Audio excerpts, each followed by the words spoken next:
Hi, this is Simon with just a brief reminder to follow us on our Facebook page, Chronicles on the Fly. Like the page, send us a message, any questions or anything that you would like us to talk about. And maybe on the next episode we'll do just that. So there you go, Chronicles on the Fly on Facebook. Thanks. Let's get into the show.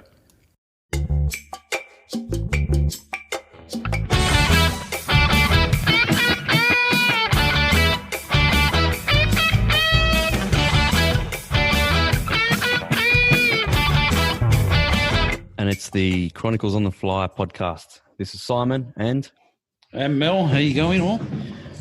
Hey Mel, how are you? Mate, self. All right, interesting week, huh? Still doing our social distancing? Social distancing, we're using Zoom. So a little plug for Zoom.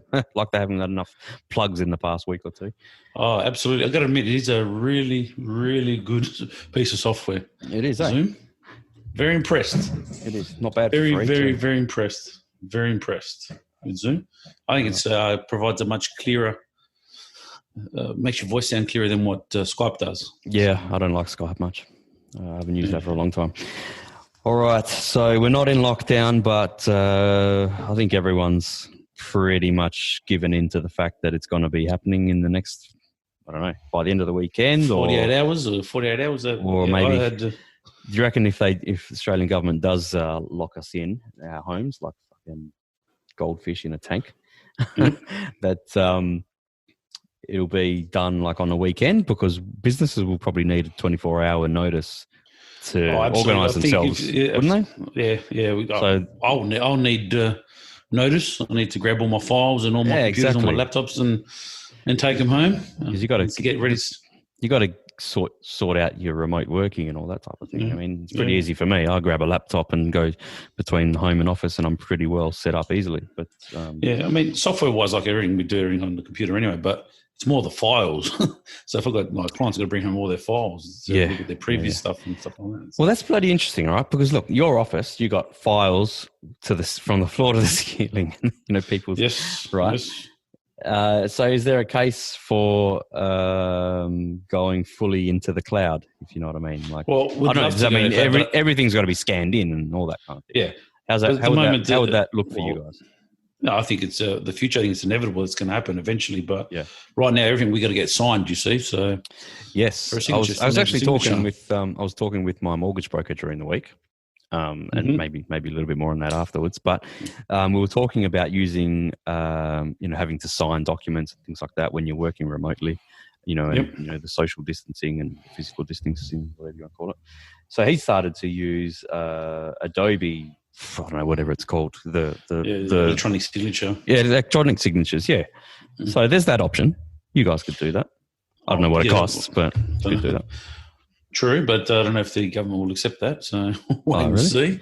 Well, if a mortgage broker can accept it, surely. Yeah, but a mortgage broker accepts it on behalf of a bank, not part of a federal government institution. So yeah, right. Well, that's the difference.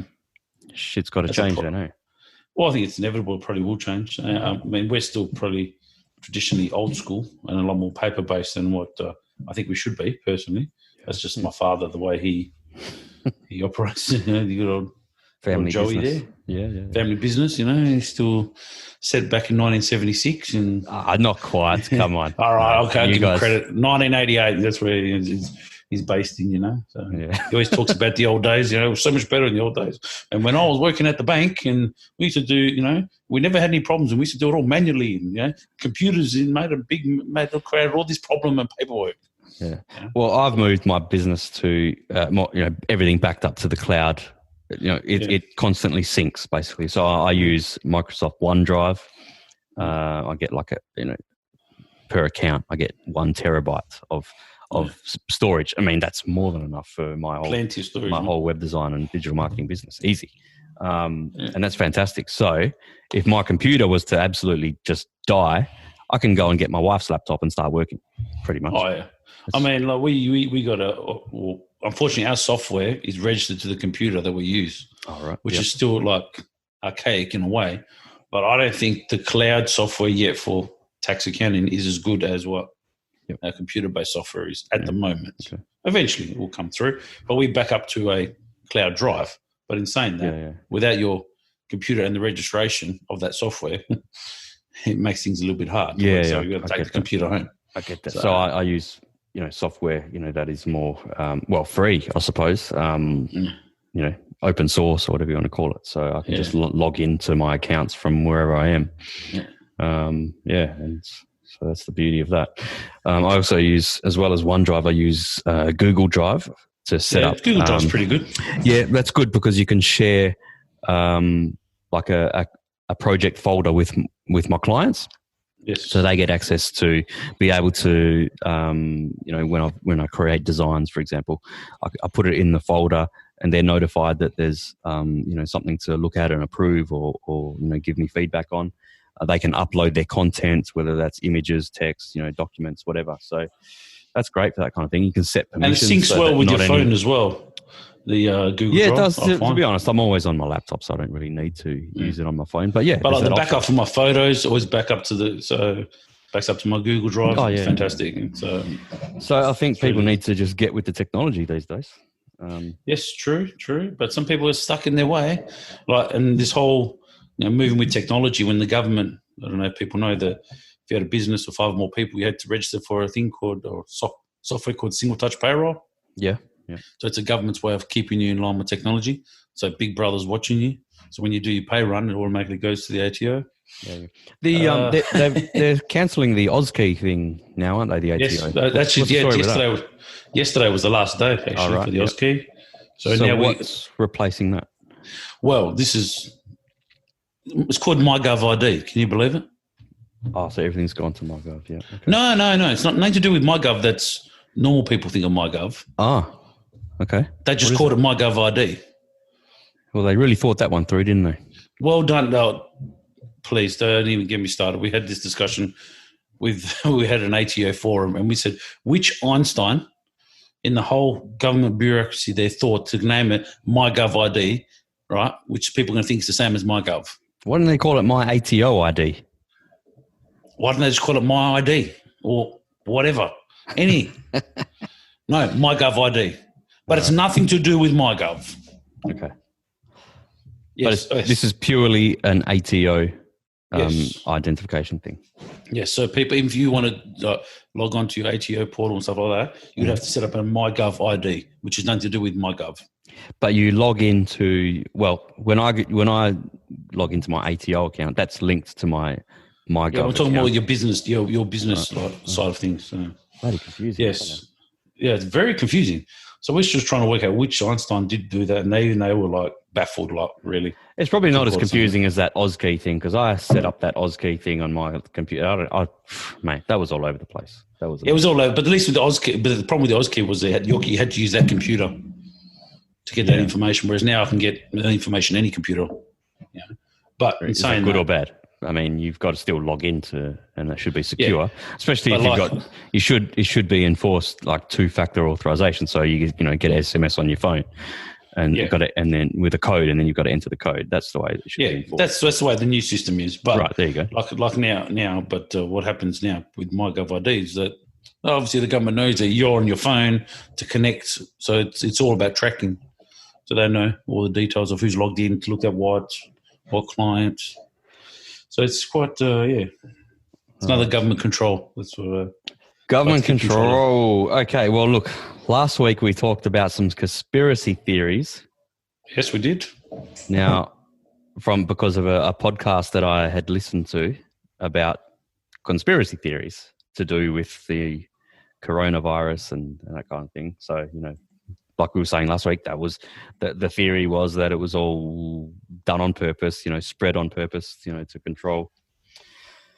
control societies and all that kind of nonsense. However, the New World Order, as they say. That's right. I forgot that term. The new One World Government. One World Government. But this has it's actually becoming more prevalent. You know what I mean? Like we are seeing more government power now. Yes, I don't personally, even though people might disagree with me, I'm kind of finding it a bit difficult that the police commissioner hasn't been trusted so much power now. To turn around and say, no, you can only buy 3 bottles of alcohol. I mean, it's like, really? Like, okay. Regardless, you don't need whatever it is, but I need the police commissioner to tell me off to say, no, you cannot buy more than... What is it's 1 carton of beer. Restriction, yeah, okay. 1 carton of beer or 3 bottles of wine or 1 bottle of spirits with 3 bottles of wine. So you buy a carton of beer and 3 bottles of wine, a bottle of spirits and 3 bottles of wine, or just 3 bottles of wine. You can't buy cask wine anymore because anything more than 2.25 litres. It's pretty, yeah. All right, I'm already confused. Really? It's confusing. It's like I walked in there, I was like, really? No, under the directions of the police commissioner, we're not allowed to serve more than this.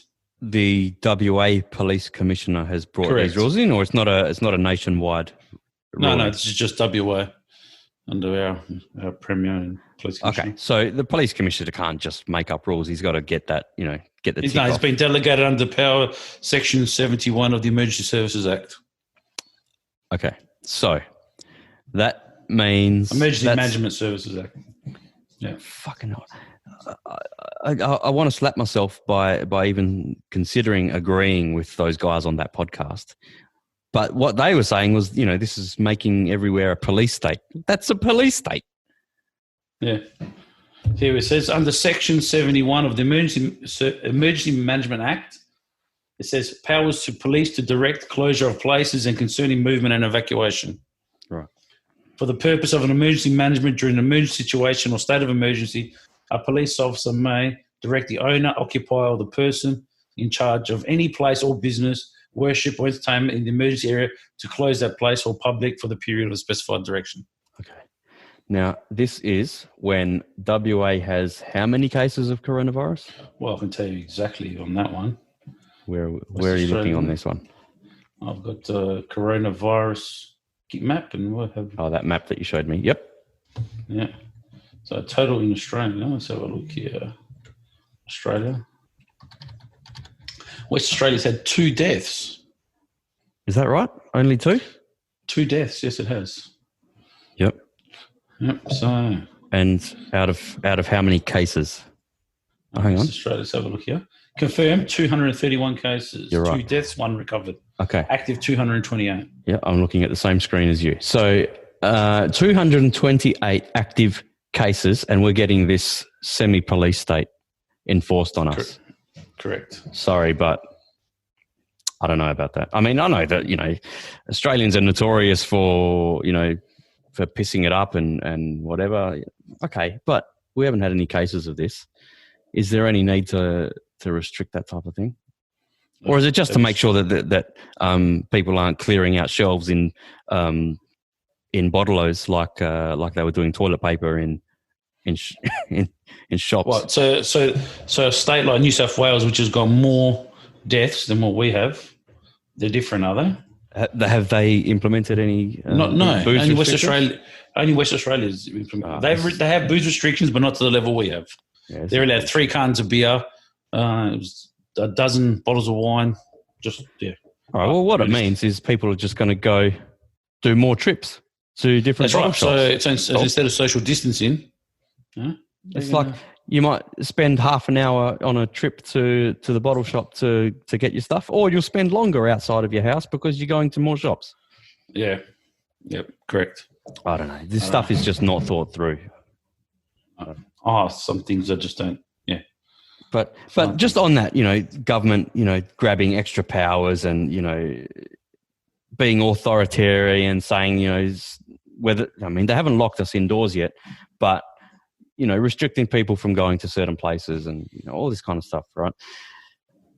I mean, this is something that was seen, like in America, like they brought in the Patriot Act after 9/11, okay? Correct. Now, the Patriot Which was quite interestingly written by Joe Biden, by the way. Okay.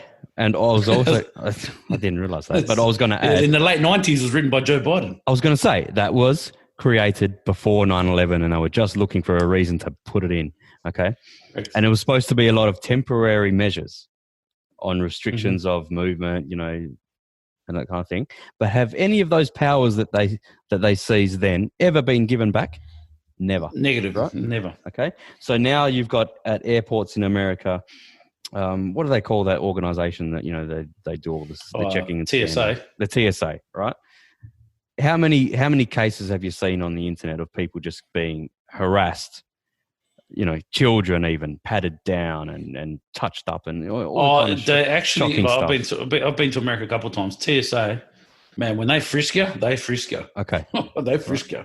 Yeah, I was like, oh, okay, no worries. Yeah. That stuff over there to me just seems mental. Okay, and they were supposed to be temporary measures and all that, but it's never ever been reined back in. So I think is that going to be the case with all this stuff? You know, they can lock us away in the houses at, you know, with short notice for when we've got, you know, 221 cases or whatever it is. Okay. It's looking like it's going that way. Yep. I don't know. I just struggle to get my head around this about whether we really need this lockdown, because it's at least we can talk about just WA. I'm not 100% sure about the rest of Australia. Mate, they're locking down our suburbs. We're in districts now. What I was going to say... I won't be able to check on my property, which I own further north of Perth. I won't be able to check on it. Okay. It's in a different district. Right. I can get arrested. So restriction of movement, right, in regions of Western Australia, within regions of Western Australia. And also... we've only got 200 and something cases here. It's not like there's been community spread, person to person, in workplaces and things like that. That hasn't happened. There's been maybe 1 or 2 cases, I think, of that. It's all been people that have returned from overseas, okay, and then their contact with family and things like that. And that's how it's spread. Okay. So I think a lockdown at this point is definitely unnecessary. And they're scaring the shit out of people. Yes.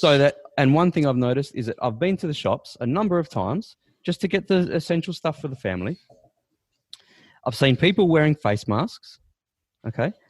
And it is so obvious that people are standing away from each other, all right? They're scared to walk past each other in aisles. It's like they're being extra courteous, you know, but they're just not wanting to get too close to walk past people or brush past their shoulder and stuff like this, you know? It's so noticeable. And it's just such a scare campaign. Yeah. I went and got Domino's last night pizza, and you should have seen. Hang on. Whoa! You went and got Domino's? Yeah, I don't mind Domino's every night. Thin crust. Rat shit. Come on. Nah, thin crust is good, mate. Make it at home. You need a bit of oil. Nah, a bit of oil every now and then, mate. Go and get yourself a wood-fired pizza. Jeez. I've got a wood fire oven, but then we've got a ban. We can't light a fire yet, you know. So anyway, carry on. Sorry, I cut you off. Were you at Domino's? Yeah. And like the line, there was a yellow tape there, so you couldn't go next to the counter, so you're a metre away from the counter. Right.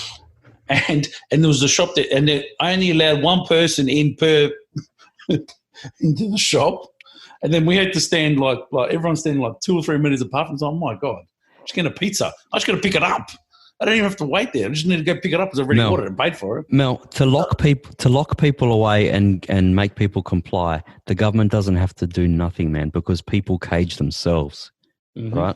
You just spread that bit of fear. And whether they're intending to spread fear, I don't know, but it just seems there's a massive overreaction. However, that has to also be contrasted against things like absolute idiots going to Bondi Beach last week, right? And also, exactly, St Kilda Beach the other day. I mean, come on. You know what I mean? The right approach is somewhere in the middle, okay? Not gathering, you know, willy-nilly on the beach, massive crowds, but also none of this, you know, that you've got to be careful about going within, you know, 4 meters of someone because you're going to be, you know, lying in a bloody ICU bed if you do. Come on. Yeah. I just find it also amazing how China has just all of a sudden had known.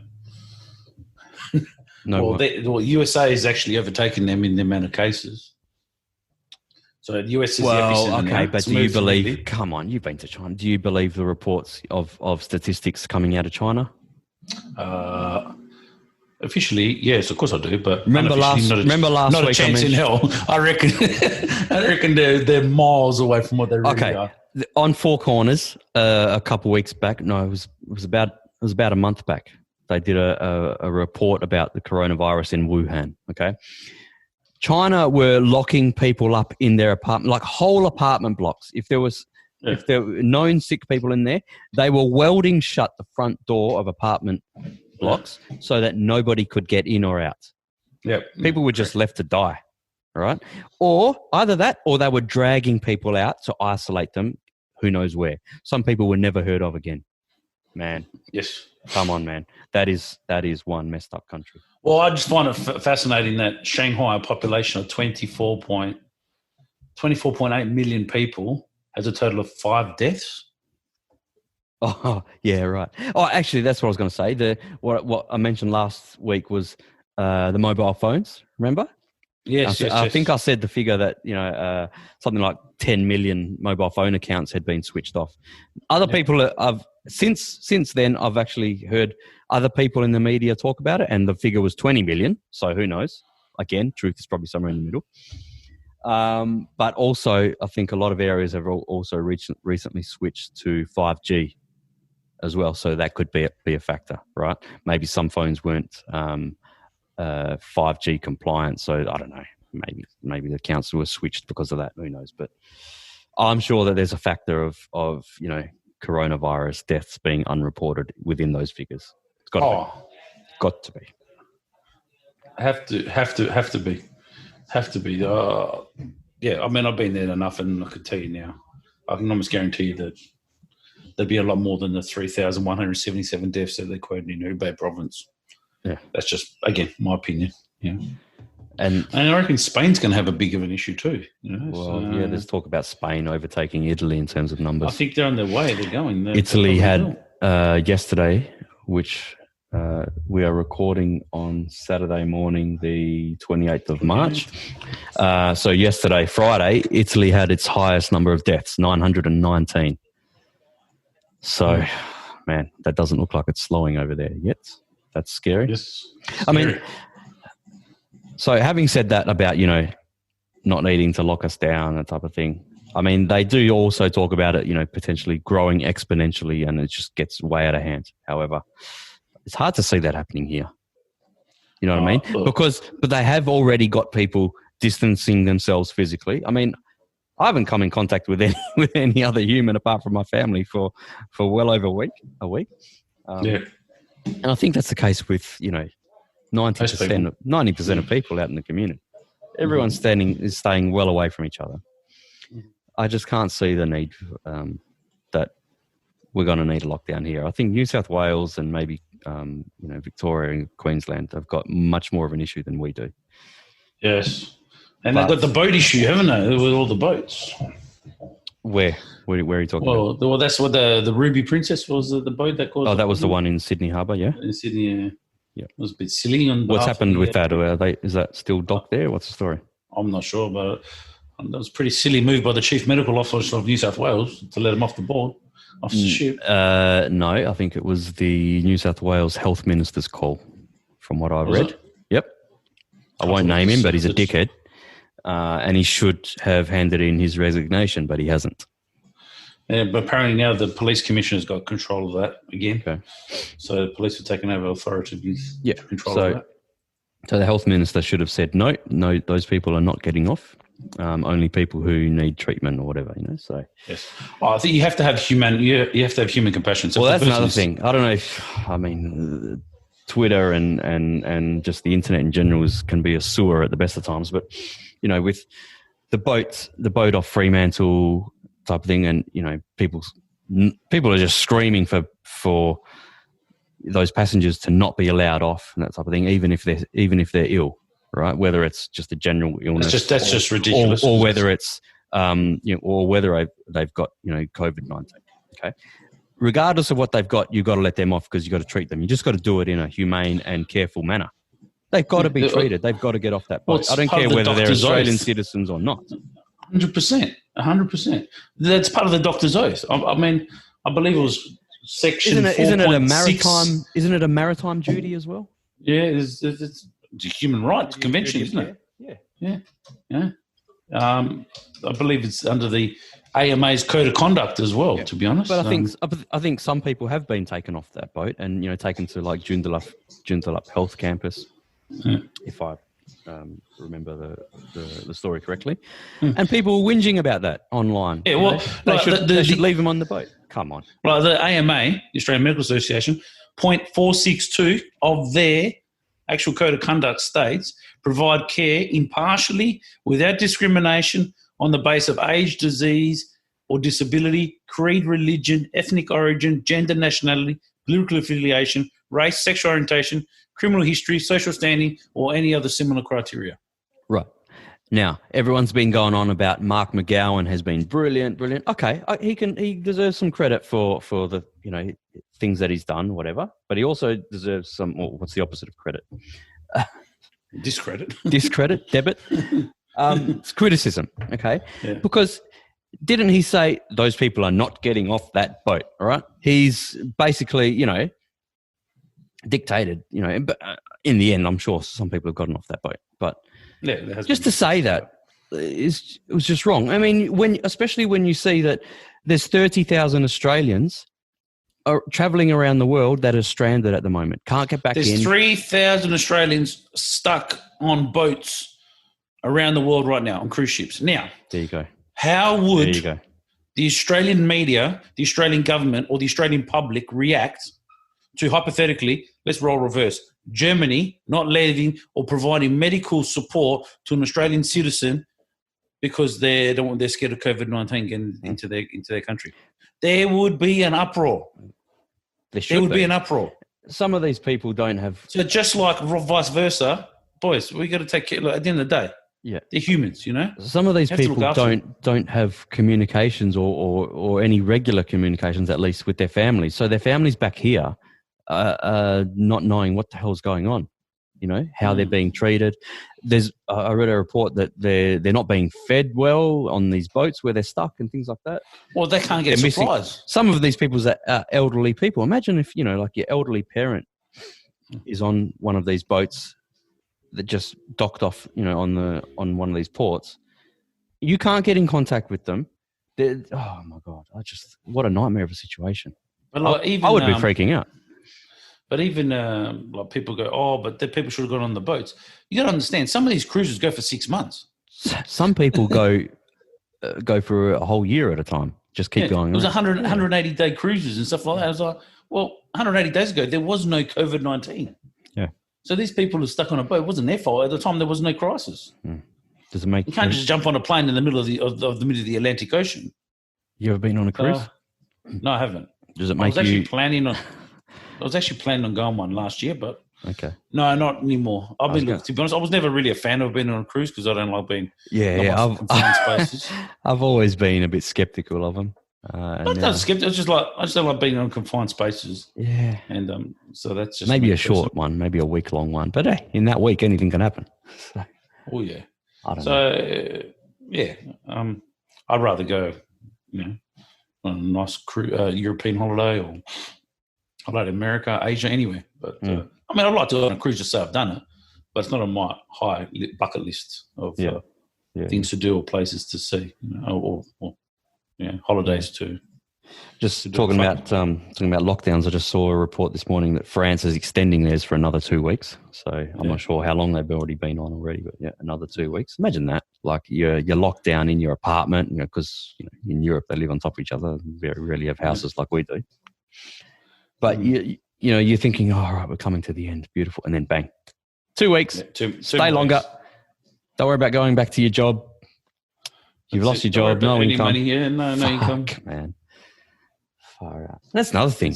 The economic atmosphere at the moment. Atmosphere, is that the right word? Economic climate outlook. Man, how pessimistic has everyone just gotten pretty much overnight? It's. So many people have been put off. Businesses are just in limbo at the moment. If they haven't closed down, they're in limbo because they don't want to spend any money because of the unknown. I really wouldn't want to be the Prime Minister in this time. This crisis right now. I mean, a lot of people. Either way, he can do whatever he wants, right or wrong. Try as hard as he wants. He's going to get criticised, and whatever decision he makes is going to be the wrong one anyway. At the end of the day, I don't think that it's fully him making decisions. He's probably got a panel of, advisors and experts, the chief medical officer and his team. You know what I mean? There was a picture on online yesterday of Scott Morrison. He was just walking along a corridor in a Parliament House somewhere, and he was just holding his head in his hands, like he just looked wiped out, exhausted. Yeah. No, I'm not going to criticize him one iota, because I do not envy his job at the moment. Oh, nobody signed up for this. Well, no one. They did. Well, he did.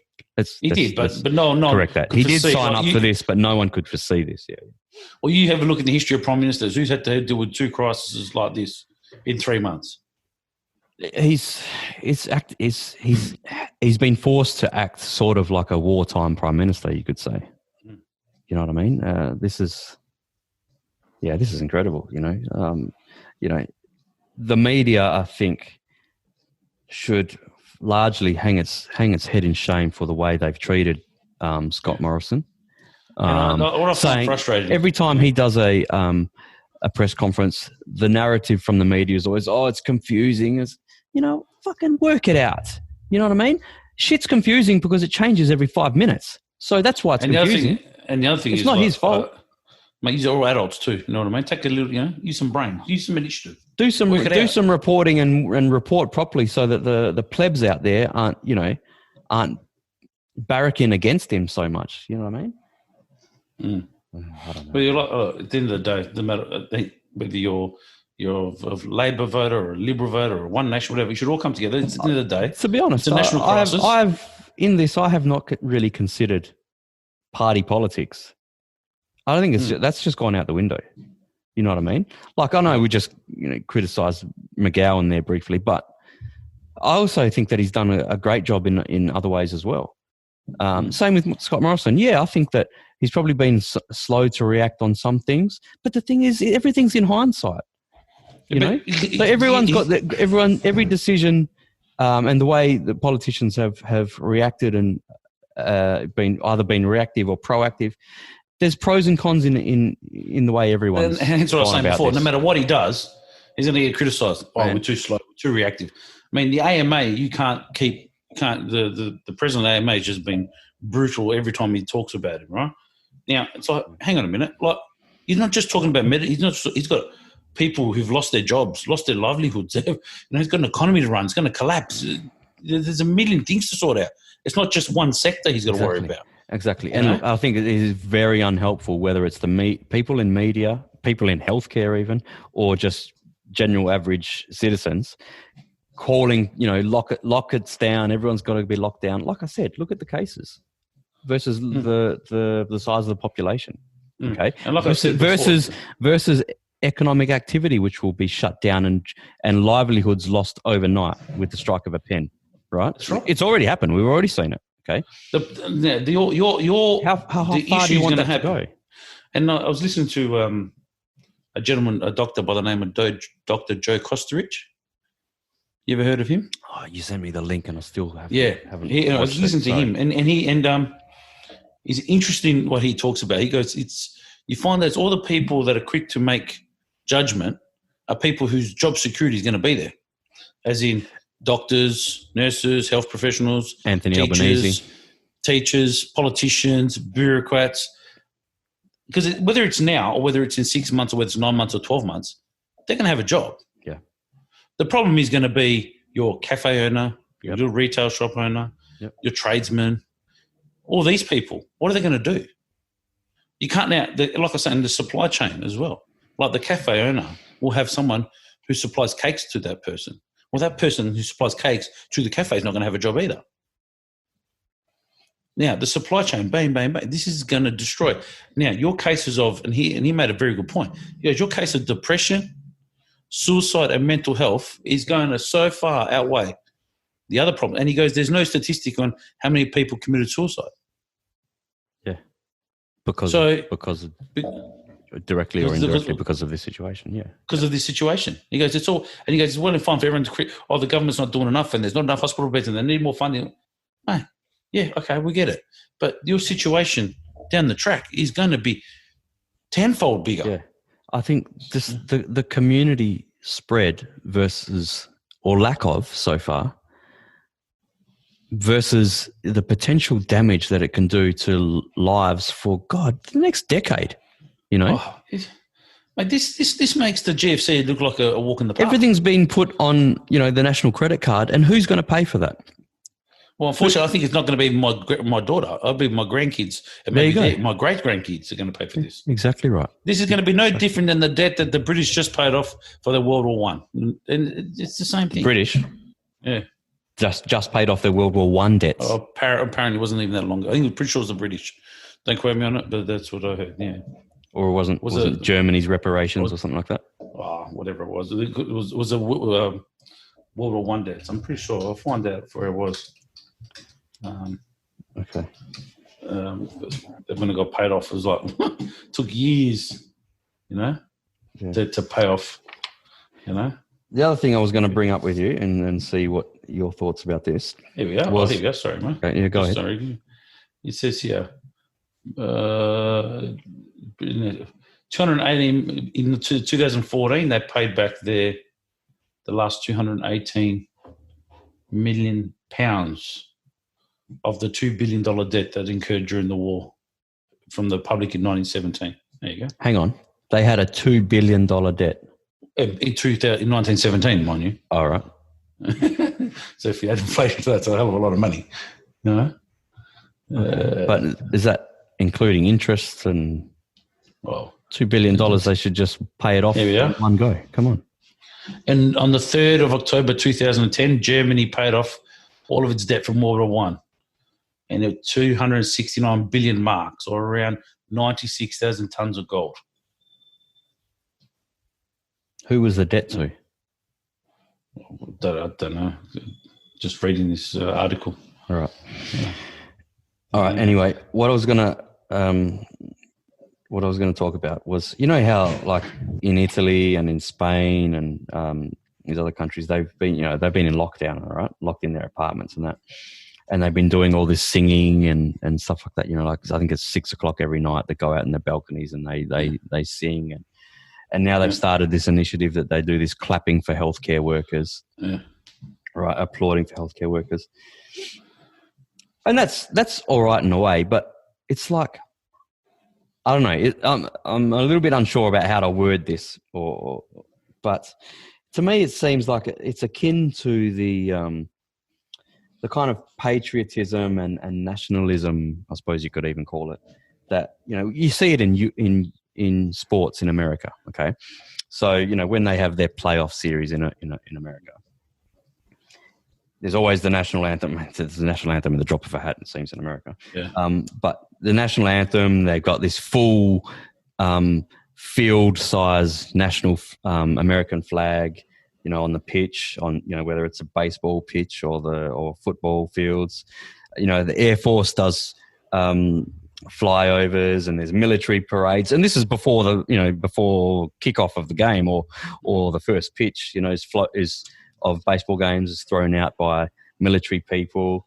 They really drum in military and nationalism, or you know, they term it patriotism. You know, I just think that this, you know, singing when you're caged up, it's akin to that. I don't know. Do you know what I'm getting at with that? Yeah, it's like conditioning the public, okay? I mean, I know it's required over there, right? Don't get me wrong. I know that in Italy they've got to the point where it's required that they have this lockdown type of thing, because they stuffed up by letting people, you know, roam the whole country who were sick, so they spread it. Whereas here it hasn't happened. I don't know. It's just like, to me, it seems like conditioning the public. And you're just enabling people to be sheep and wanting to be led. I don't know. I don't know quite exactly how to articulate it, but it's just this thought process I've got in my mind at the moment, where it's just like, I don't know. Take over from me. What do you think with that? What I think about it, I think it's just, I just think there's this public conditioning going on. You know, about just handing over power to authority. You know, I don't know. It's just, And on the other side of that, I think some of that, the singing and the camaraderie and all that kind of thing has been good and, it lifted spirits and that type of thing. But at the end of the day, we're talking about Italy and they're skeptical people at the best of times. So that just, believe me, that's going to go to shit too. All right, let's be honest. All right, we're Italian, so we can say it. You know what I mean? It's not like they've generally got the outlook that they look out for their fellow man. They couldn't give a shit about their fellow man. All right, Italy is a society about getting one up on people. All right. Yep. So there's only so long that all that kumbaya can last. So yeah, I'm skeptical about it in general. Yes, true. I think it's a mainstream media thing to keep people at bay. Yeah. True. Maybe just to get a bit of a distraction. I don't know. Maybe just since I listened to that episode of that conspiracy podcast, maybe it's just got my mind ticking over. Yeah. It's their way of thinking. I don't know. I don't know what to think about that. I don't know. I've just been skeptical the last week or so about all this shit. Everything's been driving us insane in this past week. Yeah, it's very. No, that's sad in this past week is how many people have lost their jobs. Yeah, I mean, look, Myer's going to shut down shops, or if it hasn't already, and there's 10,000 people in Australia again at the strike of a pen. And Myer was a struggling business to begin with, has been for a long time. So who knows if a bunch of Myer stores won't even reopen? Yep.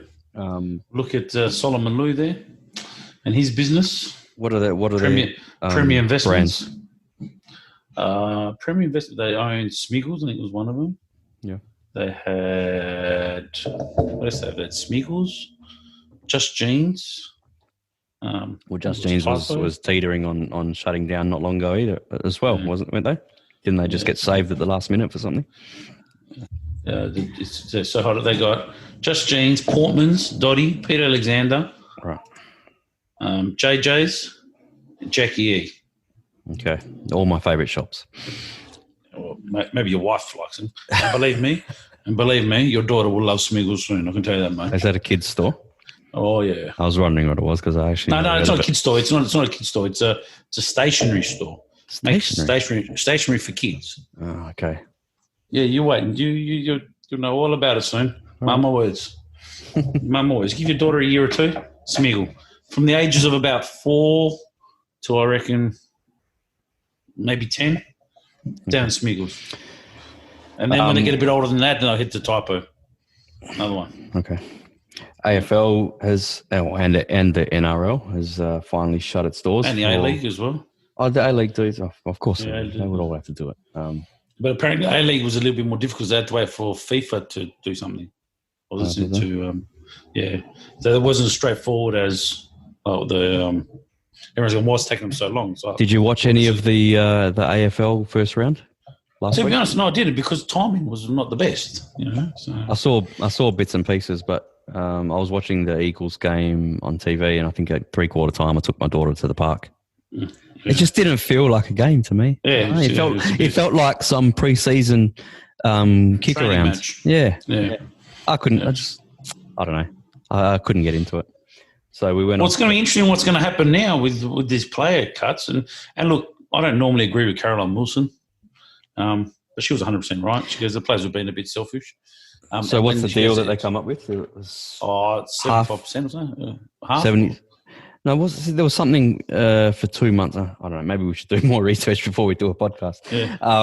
I think there was something about 50% or some sort of percent pay cut for the next couple months, and then if it continues on, that it has to, the shutdown needs to be extended. Look, then it's something like 70% pay cut or something like that. I don't know. Don't quote me. I don't know if I'm right on that. I was always on the side of the players, but started to change a bit because after seeing everyone else lose their jobs, boys, you aren't doing anything. You're not training. You're not. You know who I feel bad for in terms of having to take pay cuts is exactly the young guys that are on maybe 80 grand or something. Yeah. Cut half of that or even more. Let's say it's 70%. Far out, man. What if they got families that they need to feed? Yeah. So I think it should be in proportion to their earning, not just a blanket. I think that is what's happened as well. The more higher ones take a bigger of a cut than the yeah. But in saying that, I think that was a bit cheeky of the football. No, like I said, my attitude's changed. I was always on the player side because at the end of the day, I thought to myself, why should the CEO get so much money? Because I don't think he's worth the $2.1 million. He has taken a cut, 80%, I think. Yeah, but all right, he took 80% of 2.1 million, so still 400 grand. I could live on that quite comfortably. I don't know about you, but I'd be very, very comfortable on 400 grand. What I'm saying is, yes, I was like, yeah, okay, no, the players, but listening to Jack Rewalt talk, and I was like, really? He threw out a comment the other day. I was like, us players put our bodies on the line for the firefight game. I'm like, really? What? Really? You use the word bodies on the line. I mean, that's a big statement, man. Now, one, you're playing football. All right. Don't get me wrong. I didn't see even any highlights of that game. Did they actually put their bodies on the line? Or I said number two, it was a training drill because no one really went in that hard anyway. And number three, you was doing it for the charity. You know what I mean? Yeah. So don't say you're putting your body on the line. You've got a big heart and this and that. It's like, come on, guys, seriously. Like, what happened to everyone else that's lost their job? They're not getting paid. All those Qantas employees stood down without pay. My employees stood down without pay. There's a topic. Yes, we went to, all the Virgin employees. You saw that heartfelt message from that lady that when she did the last report on when she did the stewardess. Yeah, she did her final. That was okay. So Qantas. Let's go back to Qantas. All right, the great Australian airline. So the great Australian hypocrite. Exactly right. Because they have stood down, 90% of their staff? Yes. Okay. And that includes maintenance, airplane maintenance staff around the country. Yeah. Okay. So I know that Qantas stood down their maintenance staff, engineering staff and people who fix planes and all that kind of stuff. Right? Stood them down immediately, and indefinitely on no pay.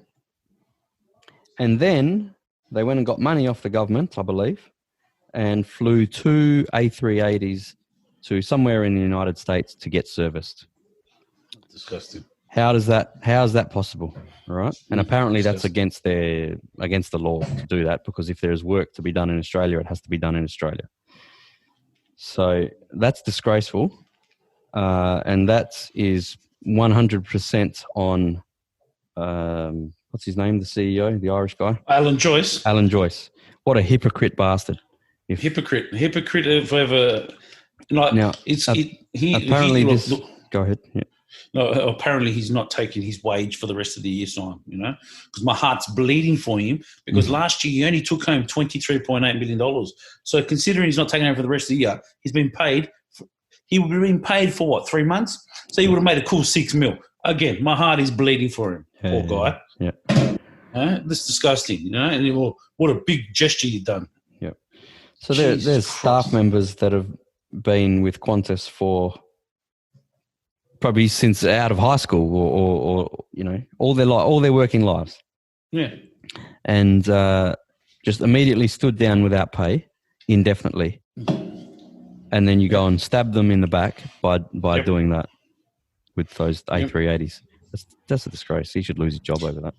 I personally, and I've said it before and I'll say it again, if I can avoid flying Qantas at all costs, I will avoid flying Qantas. I just don't like the attitude. I think they're hypocrites, their staff, but I can't talk about it. I just personally not a fan of Qantas Airlines, me personally. Again, it all comes down to price, everything. But of course. Again, if I can avoid flying with them as much as I can, I will avoid flying with them. Yeah. That's just my opinion. But that's what I think of the big Australian. That's how much I think of Qantas. And that's me as an Australian citizen. Don't think too highly of them. It's a shame to say that, being, supposedly the... And for a person who travelled a person who travelled a hell of a lot in my life. Yeah, that's the attitude I have. If I have to fly domestically, I will take Virgin any day of the week.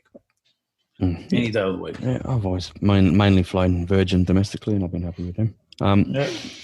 So with this likely shutdown and the way that the economy's been affected, I mean, what do you reckon businesses need to do to ride out the storm, that type of thing? I mean, it's probably business to business and industry to industry. It's going to vary so much. Question, but what are some things that businesses can do?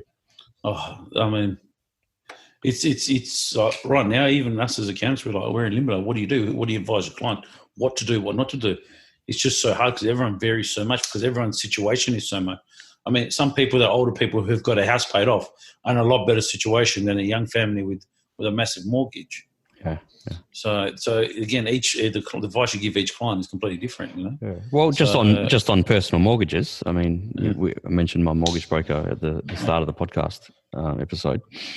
Yeah, so I had a chat with him during the week, and he said basically, anything that you do with your bank, you've got to do that directly. I couldn't go through my broker, but he gave me some good advice. So I rang my bank and got a 6-month deferral on. Well, deferral means you're paying it not now, just you're paying it 6 months. You're interested accruing still, but yeah, totally. So it's I think they term it payment holiday. I think they call it. Yeah, so I don't have to make repayments for the next 6 months, but the interest will still accrue, and then there's 6 months added to the term of the loan. Yeah. So what that means for repayments when they kick in again in 6 months' time, I mean, I'm hoping that means that they'll still be the same amounts, more give or take.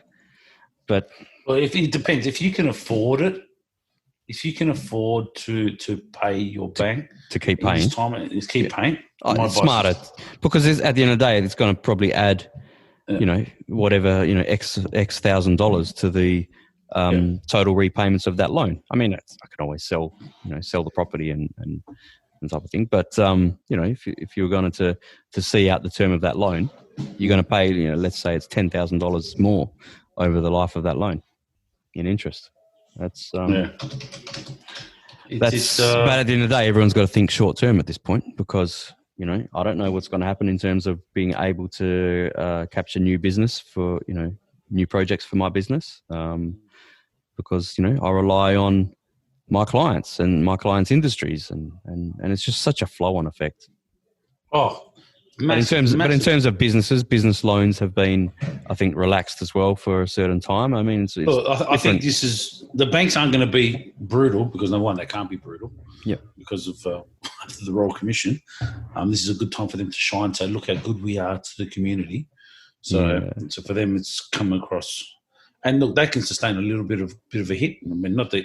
Well, the problem is if they sustain a hit, a lot of our superannuations in banking stocks. So super's going to take a hit as well. I've already noticed a difference in the balance of my super since the stock market has begun its dive, let's say. But at the end of the day, you look at it this way, you still got another 20 years to get your super, so hopefully you recoup that. Yeah.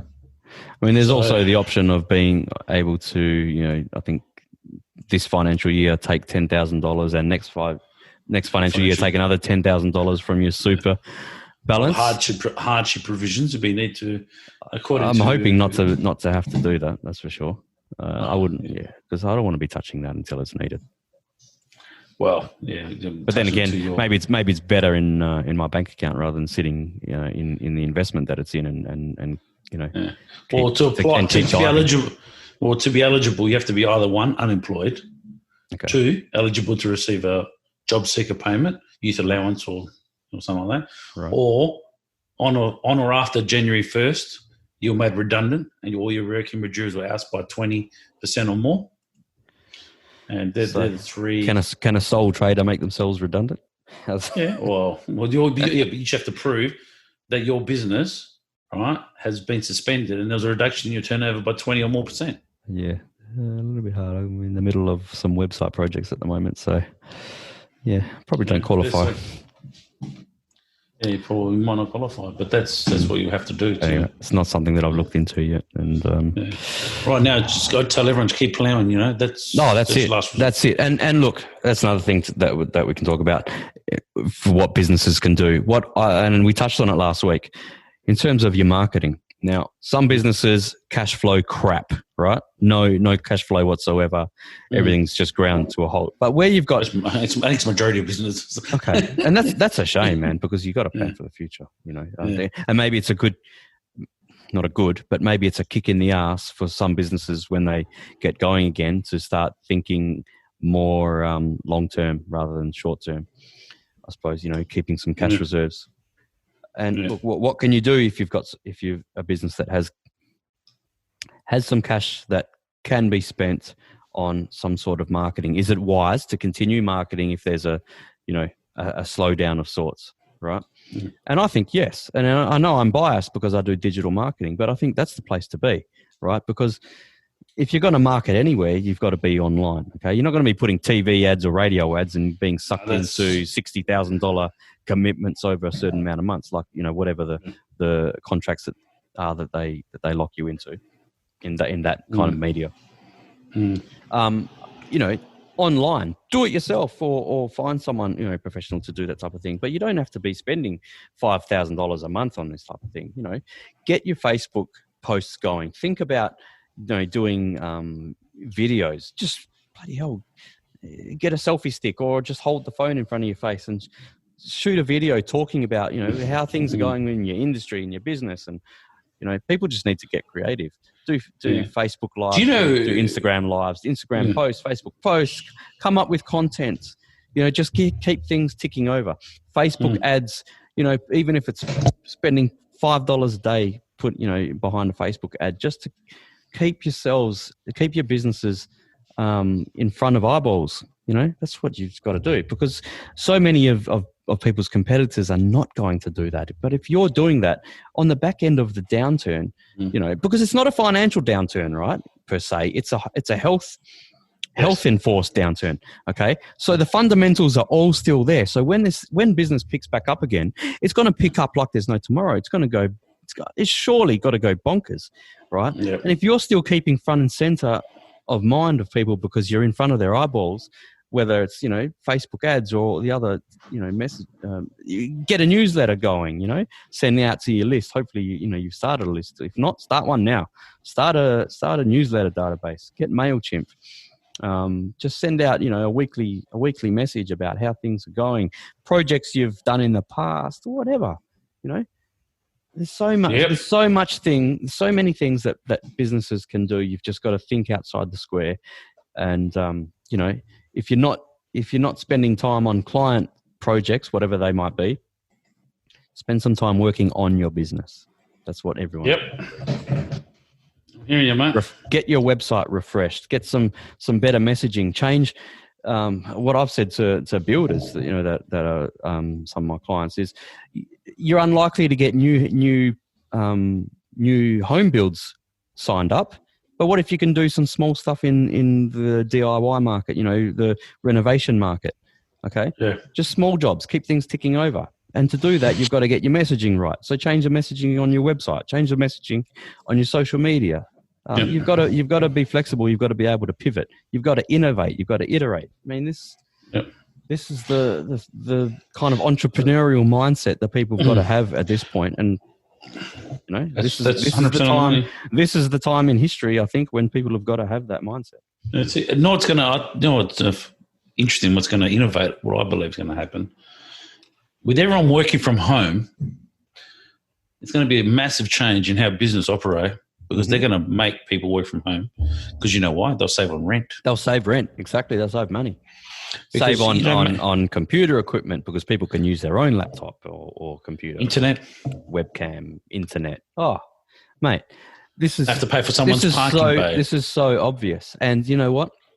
The type of business that is already set up for this, I had a business coach type of thing. I went through this program, and my business coach was based over in New South Wales, and she had a digital media agency, and her business is set up like that, and she has staff all around the world. All right, maybe I think she's got under 10 staff, but they're all in different locations around the world in different time zones. So her business is it's ticking over 24 hours a day. How smart is that? That's fantastic. Yep. Now now we'll obviously give another plug to Zoom, but Zoom itself, and the more people are going to start using it, it's great. Yeah, I've been using software. I've been using it for a long time.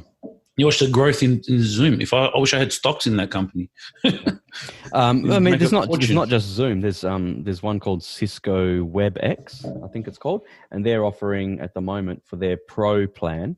I just noticed this offer the other day. Their Pro plan, you can have for free for the next 90 days or something like that. So, yeah, check that one out if anyone's listening and interested. Cisco WebEx. Okay. I haven't used it myself. I've already converted to Zoom. But if I need, and the free plan on Zoom is enough for what I need. But if we were going to have, like 3 people on this podcast using Zoom, the free plan limits us to 40 minutes. Okay. So, which is fine. We could probably live with that. But if we wanted to do a longer version with 3 people, then we'd have to pay. Yeah. From what I've seen, I don't think Zoom's done any, coronavirus offer type of thing. They probably don't need to. What would they? Well, if you're a business person, I wouldn't, because they'll be raping it right now. They'll be reaping the benefits of this. It's only $20 a month anyway for a plan that gives you up to 100 users or something like that. So, on a call at once, $100, $20 a month, it's nothing. Yeah, especially if you're going to use it often. True. But that's why I think there's going to be a huge change in the way people work. Yeah, soon because of this. You could do Zoom meetings with your clients. I don't mean just now. Just get it going. No. We could. I've been doing. I've always done that to an element. Because if you're going to, but it's better to do it with the video. The video one. Because if you're going to do it just with audio, then you may as well make just a phone call. Yeah, exactly. Make a phone call, right? So, but if you can, especially your business clients, I think probably would be more inclined rather than individuals from home. But your business clients, so that they don't have to leave their office to come and see you during business hours. Okay. And you can sit in front of your desk, in front of your computer. Just do a video call one-on-one. Bang. Half an hour call, 20-minute call, and you're away. I reckon make you guys so much more efficient.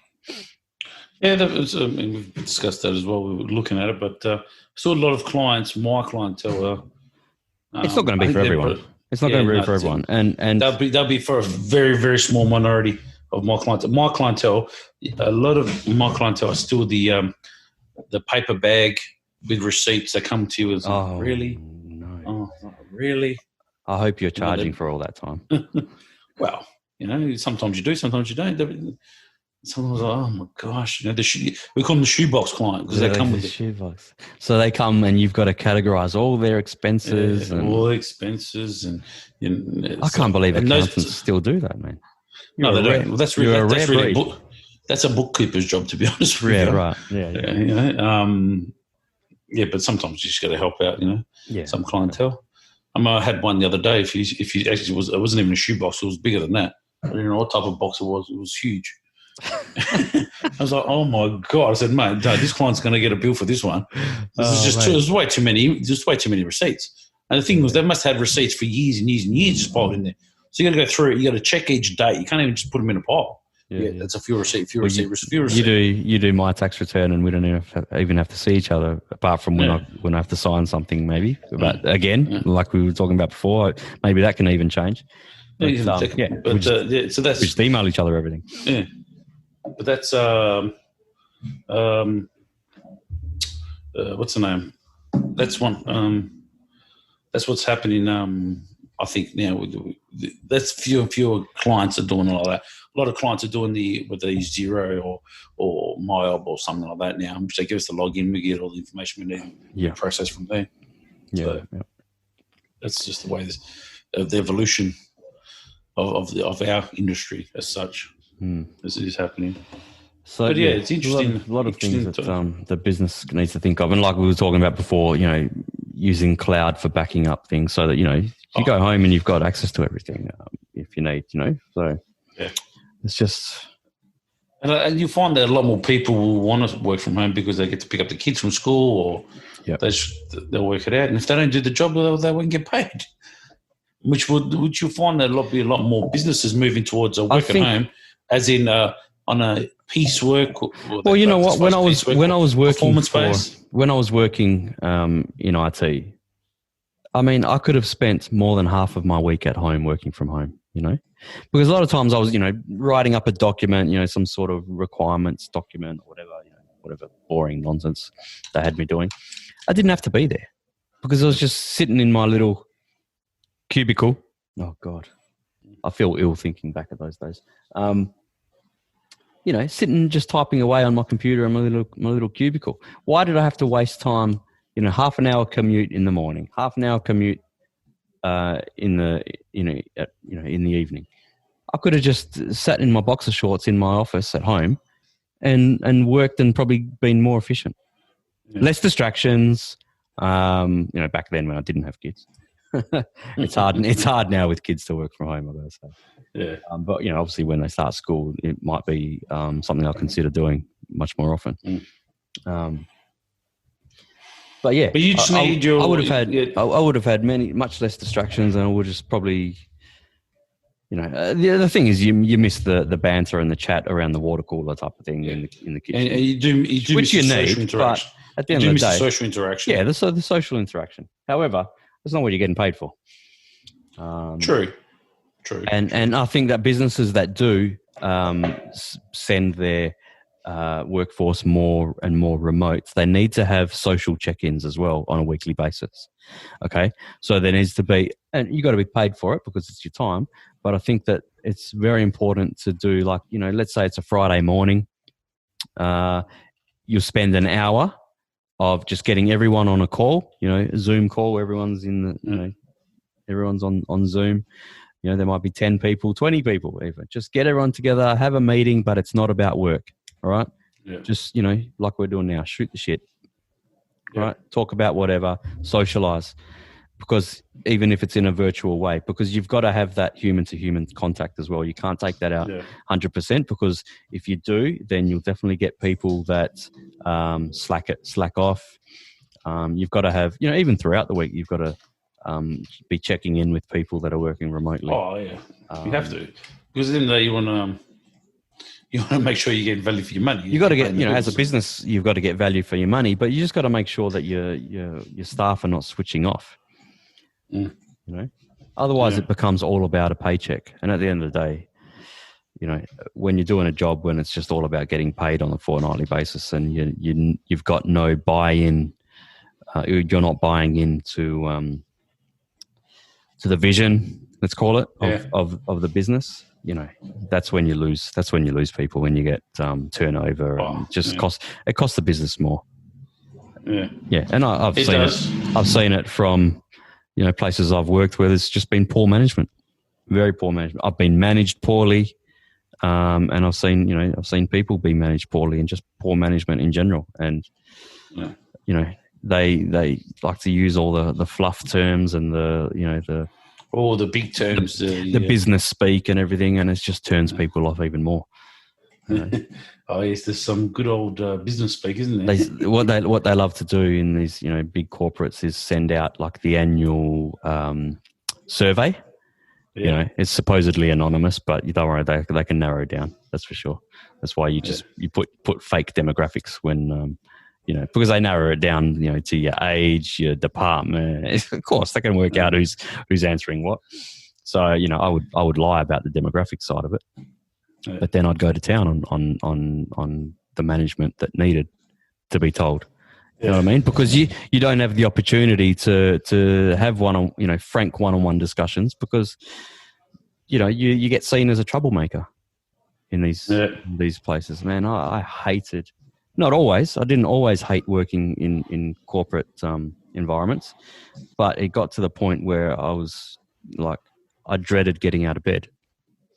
Okay, I absolutely dreaded. I didn't want to get out of bed in the morning. I would rock up late to work so often, and trying to disguise the fact that I got to work late. You know what I mean? I'd go to work late. I'd leave early because I was being treated like shit as a worker, not being supported well. The talk around the cooler, the water cooler, was all about how shit the workplace is. Seriously, these management types have no idea. They have no idea. Was that a government entity or private entity? Both. Both. Mainly private, actually, but just run with a government type of mentality. Brown noses getting into management positions. People that were not even great at their jobs to begin with, but just know how to schmooze and work their way up. And they're initially your peers, and then they're suddenly managing you. And when they were your direct peers, they weren't that bright, let's say. And then suddenly they're managing you, and it's like, of course, that just breeds resentment, man. When people get promoted when they don't deserve it, and all the staff know about it and talk about it with each other, man, it just breeds toxicity in a workplace. And toxicity in a workplace is the worst thing that you can have. The worst thing. If the management people are not talking on a human level, man, I was put on performance plans and all this kind of bullshit, and I would tell people this is a waste of time, because I would tick off every box on this performance plan with my eyes closed, right? So I know I'm doing everything asked of me, but you're just shitting on me, right? And on others, right? Yeah. Just management types with no idea how to manage different personality types. That's what it is, okay? Yeah. Yep. I don't know. I'm so glad that I'm out of that environment, and I hope that I don't ever have to go back to it. And I hope that if I ever have to go back to it, that whoever hires me hasn't, or hasn't listened to this podcast. Mate, I could probably spend a week talking about the types of shit corporate environments out there, because I've experienced a lot of it, and I've experienced some really, really good ones too. Some really good ones where, there's socialization or socializing in the workplace. I mean, you don't have to go out bowling on the weekends with people or pub, but just things like every Friday, 4:00, 4:30, we're down tools. Someone goes off and gets a carton of beer. We're sitting around and we just talk. That was my first job. My first ever job was at a place in West Perth, software company. They don't exist anymore, do they? No, they've been bought out. But such a great work environment, man. It was like there was none of that dreading walking in work, in the morning. So you drag your heels and walk in late. None of that. Everyone. It's been fun going from a high, like a place like that, to a low, the next place where you worked. Yeah. That was my first job was still the best place I've ever worked in terms of just the environment and the interaction between people, the friendliness, the banter. The directors would, the directors were human. They'd come and have drinks. I don't remember the directors not being involved in Friday afternoon drinks, that type of thing. I mean, I was the youngest person in the organisation. There was probably there was less than 30, and someone would hand me a 50 and say, go down to the bottle and pick up a carton of beer. And I'd be walking along the streets of West Perth, Wellington Street or whatever, with a carton of beer on my shoulders, I was like 20. Well, you have to do that, I didn't mind that kind of shit-kicking job. That was good. That was good fun. It was good fun. But yeah, and sometimes you'd go home at 7:00 at night or, and you'd leave and people were still there. You'd never drink and drive, would you? No. But no, I wouldn't. I've never done that. But it was just a good atmosphere. They'd get pizza, It's just, you've got to create that type of thing, that type of environment. Whether it's 5 people or whether it's 30 or it's, if it's a big corporation, within a department, you've got to have that type of thing. Where, other bigger places where I worked, that was never, ever brought in. I never saw it. Not to that extent. And it doesn't have to be a big boozy piss up. It's just, that's a problem when you have a HR department. Oh my God. That's another thing. HR departments. Okay. So anyone listening to this, remember this. When you work in a big corporate and you let's say you're getting shat on by management and you don't deserve it, right? Management are just, authoritarian. They're just on a power grab, a power trip. That's the word. Because some people are like this. That's some people's management styles. They get into a management position and they're on a power trip, and you just get shat on, even though you're doing the best you can. You might not be being supported, right? I've done this. I've gone and speak to people in HR, right, with let's say my grievances or what I'm not happy about, your concerns, issues, and I've stated I want this conversation to be confidential. And I'm sure by law it has to be confidential, right? I've walked out of that meeting, okay, not feeling any better. And then someone has come to me, a work colleague, later and said, that HR person, after you came out of that meeting, they went and spoke directly with your manager.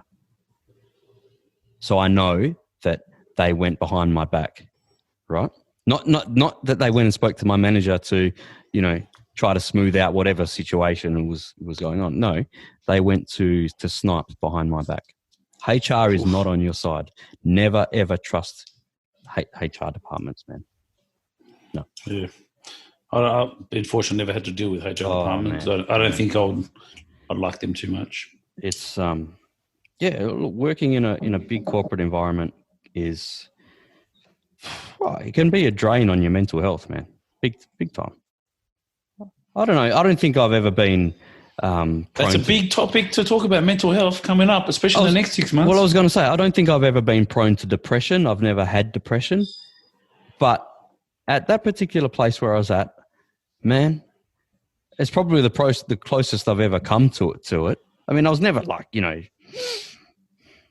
I was just. I think. I don't know what it was. I wouldn't call. I didn't have a mental health issue, and I didn't have depression. But I was just. I reckon probably the monotony.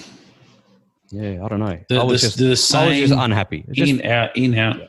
There was just a major unhappiness about working in that place, and. Did the other staff have the same concerns? Yeah. I wasn't the only one. I was far from the only one, because in my team, everyone felt the same. So my team was a good team. People I worked with, fantastic people on the same level as me. But management were just either incompetent or would like to, or on a power trip, or a combination of both. Okay. I mean, generally competence. Yeah, my team, over 2 years, I think we had 6 managers. No, 3 years.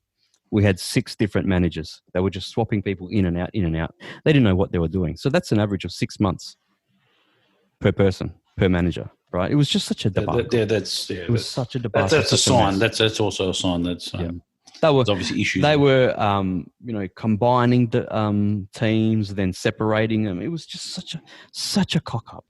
It was just a perfect recipe to create resentment. And that's what they were doing to us. And maybe I was one of the more outspoken ones, going to HR, because I wasn't. Simon. No, not you. Being outspoken.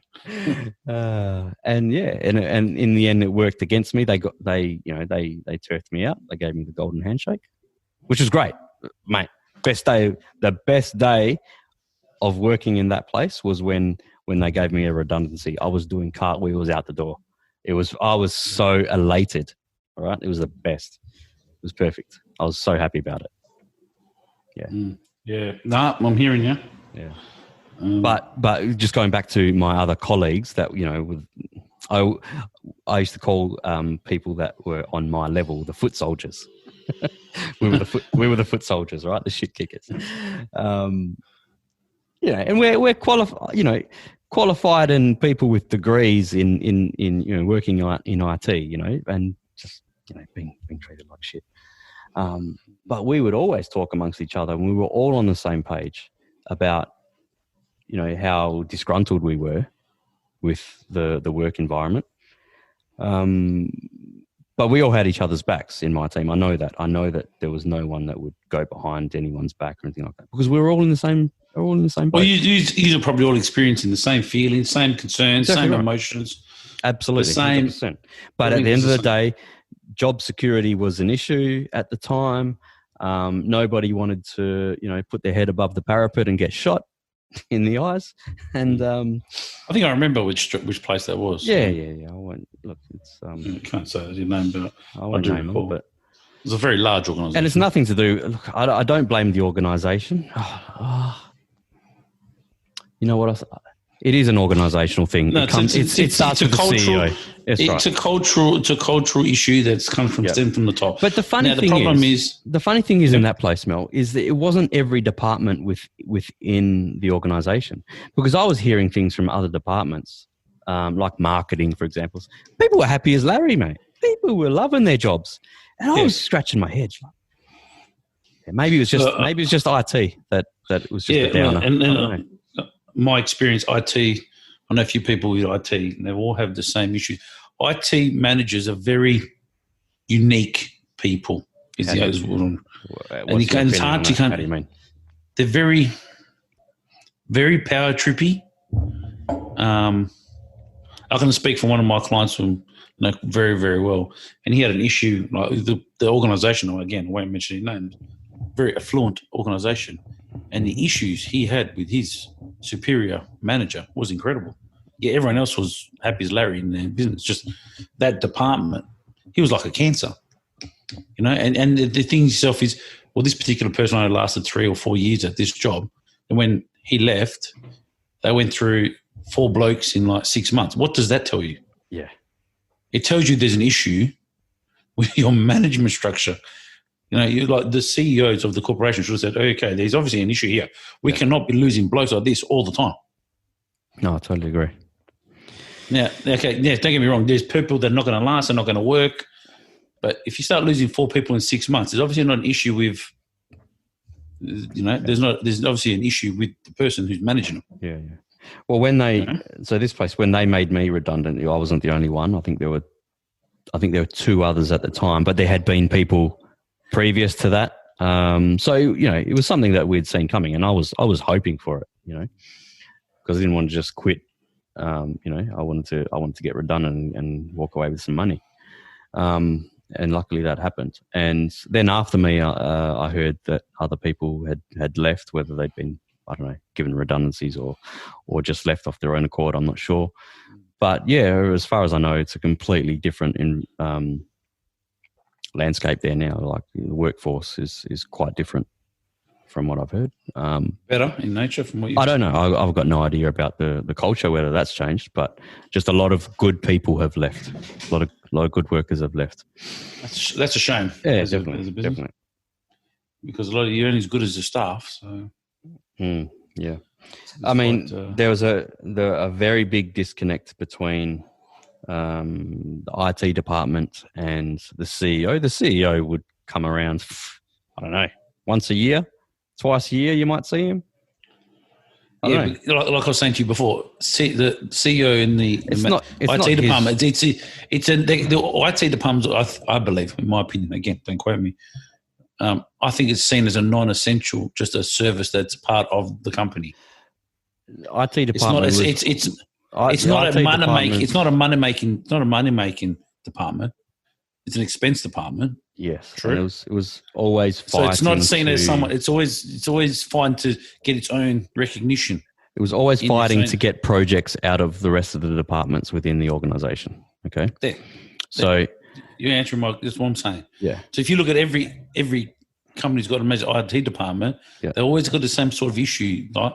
Because it's not like the sales department where it's like all go and we got to look after them, we got to massage them because they're the ones that if we don't get the sales, then you know we're not going to operate. They're seen as an integral part of the business, or the accounts department because they're chasing the money, or you know, compared to like the marketing department because they're advertising. It's IT is just we need it because we need the computers fixed.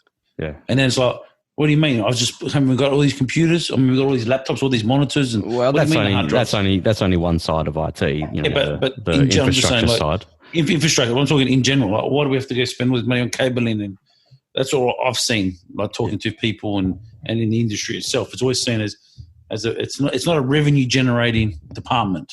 Is what I'm trying to say. You know, that is seen as an integral role. Not that infrastructure side, but then the project side, which is where I was working in, was working on new software and that type of thing. In-house software and creating, testing, analyzing, all that kind of stuff. And right? then you're doing is still indirectly, but that is Yeah, but okay, you're creating software that will probably put someone out of a job. So I don't think that you'll be looked too highly in software. No. Software that people use to manage their own jobs, but to manage their jobs, so you manage them more efficiently. You don't need 2 people doing the job. Maybe you need 1 person doing the job now. Not everything is about automating. Not everything in IT and software is about automating things so that people are out of jobs. It's about helping people in current jobs do things more efficiently. It's not. Efficiently means no. I mean, sometimes you just need like accounting software, right? Yeah. If you don't have what's an accounting software these days? What do you use? Zero. Okay. if you don't use Xero and you've got no accounting software to use, does that mean you're going to hire someone to? No, you know what I mean. But it does make my life easier. You need some sort of software to do your job. Yes, you need software. What I'm saying is, if the client didn't have Xero, then they would have the shoebox theory. You understand? So we're eliminating the shoebox. Yes, okay, but what I'm saying is not all software is about automating things to prevent people from having jobs. Not so much about preventing, it's about efficiencies. Yes, you create efficiencies, and unfortunately, part of efficiency sometimes there is redundancy. The jobs have become redundant due to efficiency. Yep. That's just the nature of. That's just the circle of life. That's the circle of employment. I mean, the jobs that were around 100 years ago are not around today. Yes. The majority of jobs. There will be very few jobs. Like, when was the last blacksmith you ever heard of? Doesn't exist. What do they do? What did they do? Blacksmith. They used to make stuff out of iron. Oh, right. Okay. Yeah. But who does that? Blacksmith. Never heard of one. I'm sure there's one in WA somewhere, but. Yeah. Well, I'm very glad that I now have my own business, my own clients. Go off to see clients. I love doing that. Going out to see clients and talking about their businesses and things like that. It's just it's hard work. Every dollar's a scrap, right? You've got to scrap for it at times like this. Let's say not always, but at times like this, it's hard work. It wouldn't be business if it was easy, would it? Yeah, it's satisfying. It's much more. I get much more satisfaction out of it, and I'm always thinking of ways to try and be more efficient, to learn, to get better at at how I do things. So doing web development. I don't want to be doing every piece of web development. I want to hire people, and I've started doing that. So now I've got a guy who's doing designs and actually developing, putting websites together. So, and it's not like he does every bit of that. I still do bits and pieces of it, but now I've got a bit more time to concentrate on trying to find new clients and working on business development. I've got a guy doing some Facebook marketing for me and getting in those leads for clients. It's and it's not all smooth sailing. It's not like you can just go here, you do this for me. You still got to I'm still a project manager basically. I'm managing those projects between the client and the provider. As well as trying to do, the odd bit of marketing here and there. And, that's something that I would like to get more consistent on. Some marketing around my own social media and things like that. I think I'm pretty good at it with doing other people's, but finding the time to do my own is the issue. So, it's all small steps, but I'm loving it, it's great. And when you find that really good client who is not calling you 10 times a day and, is happy to be guided, and that type of thing. Yeah, finding really good clients is really satisfying when you're running your own business. That's for sure. True. Oh, well. All right. What do you do? We've given it a good run this morning. Yeah, we'll have given it time to wrap it up now. Yeah. It's lunchtime. All right. What are we? Is that episode? Is it episode 3 or 4 or 5? 4. Man, I'm losing track. 4. All right, that was a good one. Covered a lot of good stuff. So I'm sure I'll talk to you during the week. No worries. That's another thing. People probably wouldn't realise. we could probably spend 2 hours on a podcast every week, but in between that, we still talk heaps on the phone. We're still trying to solve the world's problems. Exactly. So I'm sure I'll talk to you soon, even if all right, buddy. I'm not going to see you soon. Social distancing. At its best, mate. Some people are trying to say, no, it's not social because we still need to be social. It's physical distancing. Okay, physical distancing. All right. No worries. See you later. Ciao. Ciao.